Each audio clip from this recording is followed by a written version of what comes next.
Hello, मी रुपाली तुमचे speed maths with वेदाजमध्ये स्वागत करते। मागच्या व्हिडिओमध्ये आपण पाहिलं होतं इंट्रोडक्शन ऑफ वेदिक मॅथ्स, म्हणजे वेदिक मॅथ्सचा थोडासा परिचय बघितला होता।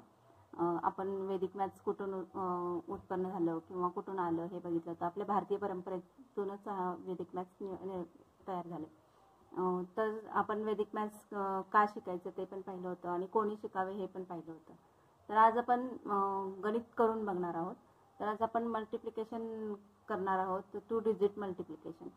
आज आपण एक ट्रिक पण मी तुम्हाला शिकवणार आहे 2 डिजिट मल्टिप्लिकेशनची, म्हणजे मोठ्या संख्येचं मल्टिप्लिकेशन आपण कसं करणार। जर आपल्याला टेबल्स येत नसतील तर आपण मल्टिप्लिकेशन कसं करायचं तर आपण बघूया। 1-2 उदाहरणं घेऊया आणि बघूया। आज एक मी उदाहरण घेऊन सांगते। 22 × 44। तर आपण कसं करायचं बघूया मल्टिप्लिकेशन।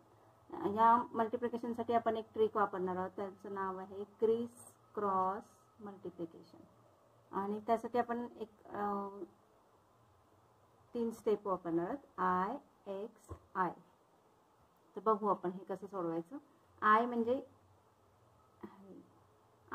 म्हणजे ह्या 4नी ह्या 2ला मल्टिप्लाय करायचं युनिट प्लेसला।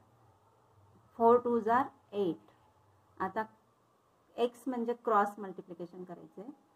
4 2s are 8 आणि 4 2s are 8 आणि क्रॉस मल्टिप्लिकेशन करून आपण त्याला प्लस करणार आहे। तर 16 आन्सर आलं। 16 चे 6 इकडे लिहिणार आपण आणि 1 कॅरी फॉरवर्ड करणार।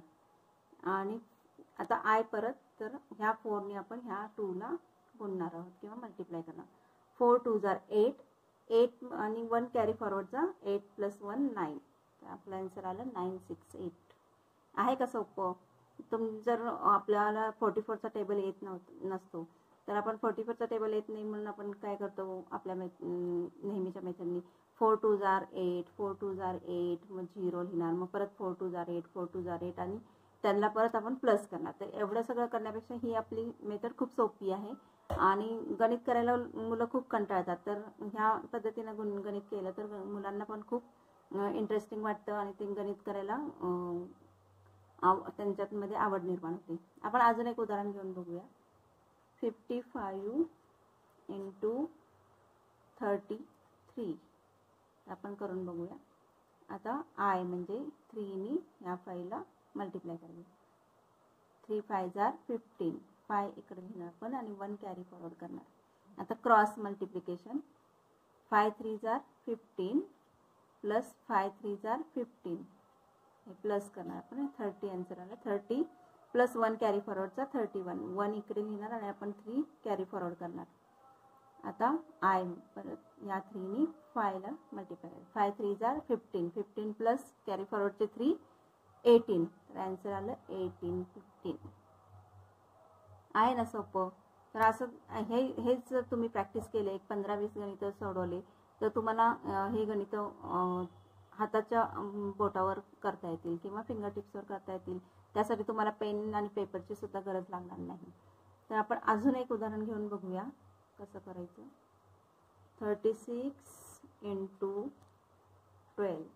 आता 12चा टेबल तर येत असतो, पण ह्या मेथडने आपल्याला खूप सोपं जाणार आहे म्हणून आपण ह्याच मेथडने करणार आहे, IXI। तर 2नी 6ला मल्टिप्लाय करायचं। 6 2s are 12 2 इथं लिहिणार आणि 1 कॅरी फॉरवर्ड करणार। आता cross 3 2s are 6 6 1s are 6 6 + 6 12 + 1 carry फॉरवर्डचा 13। 3 इथं लिहिणार आणि आपण परत 1 कॅरी फॉरवर्ड। आता 1 3 1 × 3 म्हटलं 3 1s are 3 आणि 1 कॅरी फॉरवर्डचा 4 आन्सर आलं। आता मी अजून एक उदाहरण देते, ते तुम्ही मला सोडवून कमेंट बॉक्समध्ये याचा आन्सर द्यायचं तुम्ही।